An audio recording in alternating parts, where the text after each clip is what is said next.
As our previous 10 incredible horror movies you'll never watch again and why proved, there are plenty of horrors that aren't likely to be looked at a second time, despite their quality. Although horror veterans tend to be desensitized to bloodshed, certain films are sure to push almost anyone to their breaking point. Some of these entries aren't particularly violent, but the subject matter may be too messed up to sit through more than once. Other films on this list are extremely long, making it hard to justify multiple viewings. Even though the following 10 features are brilliant, you'll be hard pressed to find anyone who bothered to give them a second watch.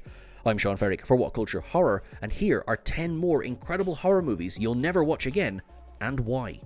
Number 10. The Girl Next Door.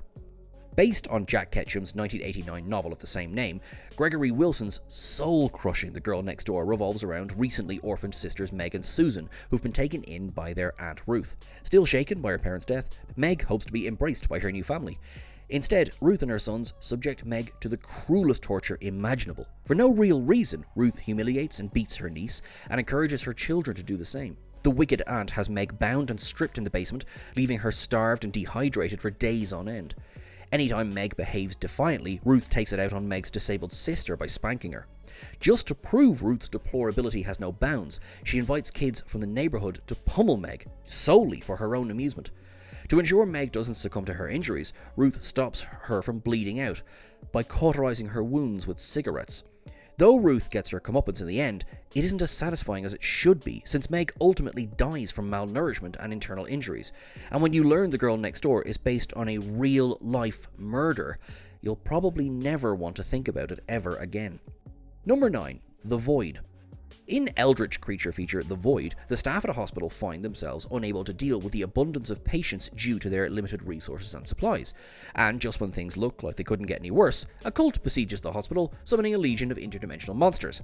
The Void didn't make much money upon its initial release, but it's easy to see why it has since developed a cult following, with the picture exploring Lovecraftian body horror in such a creative way. However, checking it out twice is another story altogether. Despite the minuscule budget, reported to be under $83,000, the monstrous imagery on display is horror incarnate.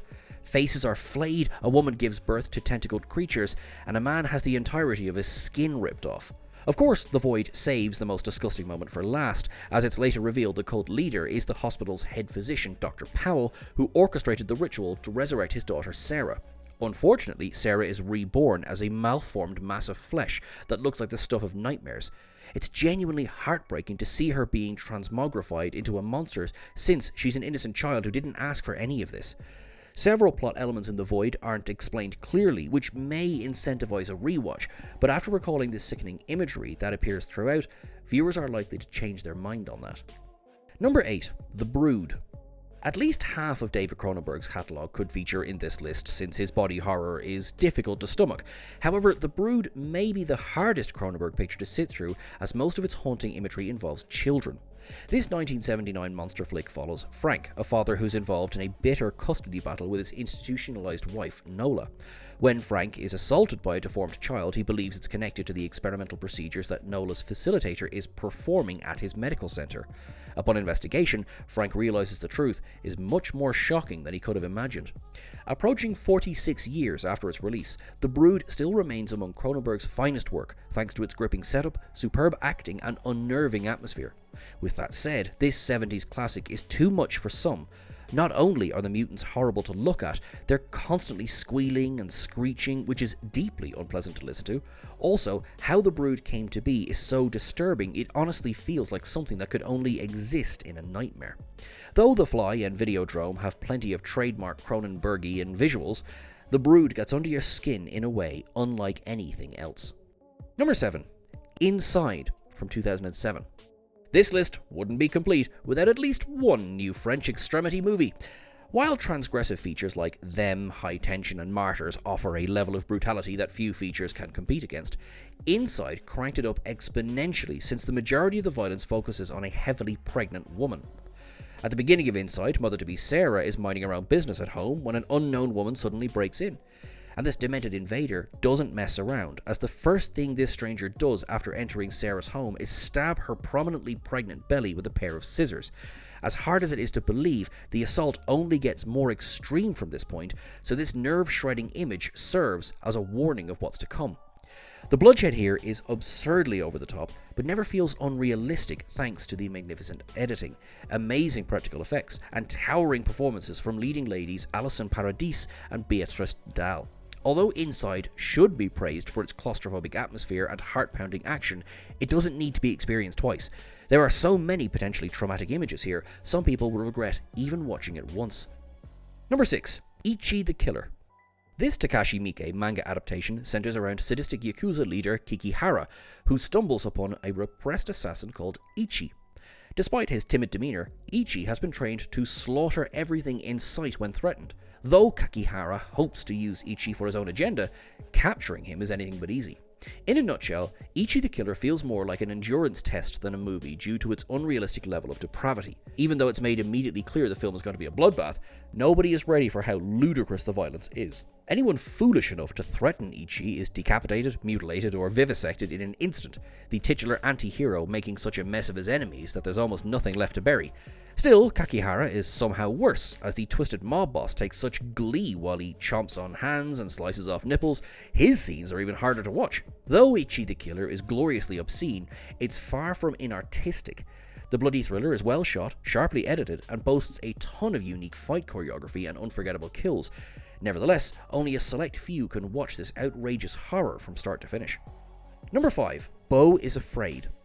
Hereditary and Midsommar prove Ari Aster has a knack for making movies that aren't easy to watch, and his most recent feature, Beau Is Afraid, is no exception. In this surreal, tragic comedy horror, anxiety-riddled Beau is shocked to learn his mother's head has been crushed by a chandelier. Though Beau does all he can to make his mother's funeral, everything seems to be against him. While Beau Is Afraid is classified as horror, it's not scary in the conventional sense. The reason why it's difficult to sit through is because it's unbearably nerve-wracking, as Beau is assaulted by unjustified hostility everywhere he goes, either verbally, psychologically, or physically. For example, within the first few minutes, he's brutally stabbed by a naked man on the street, despite doing nothing to provoke him. Any brief moment of peace Beau experiences is quickly followed by something preposterously chaotic, like a gun-toting maniac or a giant monster genitalia. In a way, it's more stressful when Beau seems happy, since it's only a matter of time before that feeling is taken away from him in the nastiest way imaginable. After seeing poor Beau suffering for almost 3 hours straight, there's little impetus to watch Beau Is Afraid again. Number 4. When Evil Lurks.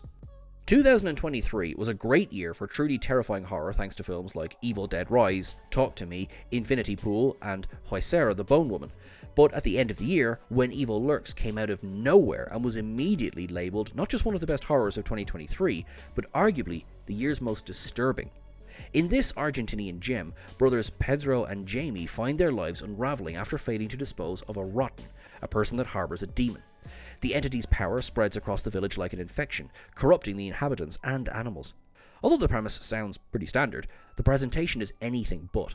When Evil Lurks is filled with imagery that can never be unseen, including disemboweled bodies, pets maliciously attacking kids, possessed bodies infested with gangrenous sores, and brains being eaten out of a skull.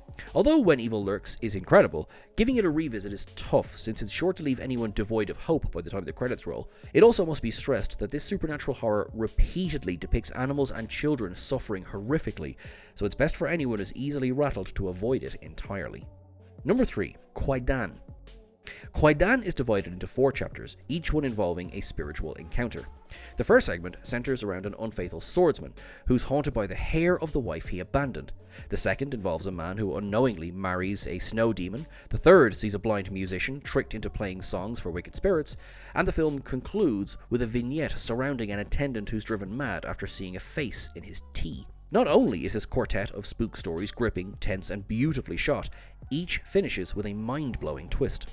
Although other entries in this list are hard to watch due to their gore, Kwaidan doesn't have that problem. Instead, the Oscar-nominated feature has another issue. It's extremely long. With a 183-minute runtime, it might well be the longest horror ever made. On top of that, each sub-story is built up slowly, so its length is very noticeable. Even though the film is slow-paced, it's engaging on a first watch due to the suspense and lingering mystery, but when viewers are aware of every conclusion and twist, watching it again is asking a lot. Number 2. The Poughkeepsie Tapes. Even though the Poughkeepsie Tapes is under 90 minutes, its skin-crawling subject matters make it feel significantly longer. In this pseudo-documentary, a police force uncovers multiple videotapes in an abandoned house depicting serial killer Edward Carver torturing, violating, and murdering countless people, including children. On one of these tapes, Carver places a man's head inside his wife's womb and wakes her just to see her reaction. As messed up as that sounds, that's merely the contents of a single tape, with the cops finding over 800 tapes in Carver's lair, each of them conveying unspeakable acts of evil. Ironically, those who survived their encounter with Carver arguably suffered a worse fate than those who didn't. One victim, Cheryl, was left so broken that she absolutely believed her abductor loved her even after he hacked her arm off. While speaking to the police, she seems adamant that Carver will return for her and they'll live happily ever after. The segment ends by revealing Cheryl took her own life several days later. Though Freddy Krueger and Jason Voorhees are frightening, the Poughkeepsie Tapes proves a flesh and blood human can be infinitely scarier. Number 1. Men Behind the Sun. Countless atrocities were committed during World War II, including international invasions, kamikaze attacks, exterminations, atomic bombings, and death camps. However, Men Behind the Sun covers another event during that time period that few people are familiar with. The story here focuses on a Japanese research facility that specialized in biological warfare called Unit 731. Imperial leader Shiroishi ordered his soldiers and scientists to perform experiments on prisoners, hoping to create a strain of the bubonic plague. If there has ever been a movie that viewers wish wasn't based on a true story, it's this one. Children are dissected alive, inmates are blown to pieces while crucified, a cat is eaten by hundreds of rats, and a woman has the skin of her hands ripped down to the bone, which was achieved by using the arms of a real cadaver. What's worse is the film concludes by emphasizing Shiro's troops suffered no consequences for their diabolical actions. Since Men Under the Sun is a historic drama, some may be compelled to watch it to gain insight into one of the darkest chapters of World War II. But after witnessing the worst that humanity has to offer, there's no need to watch it again. In fact, some people will be left so shaken by Men Behind the Sun, they'll regret watching it at all.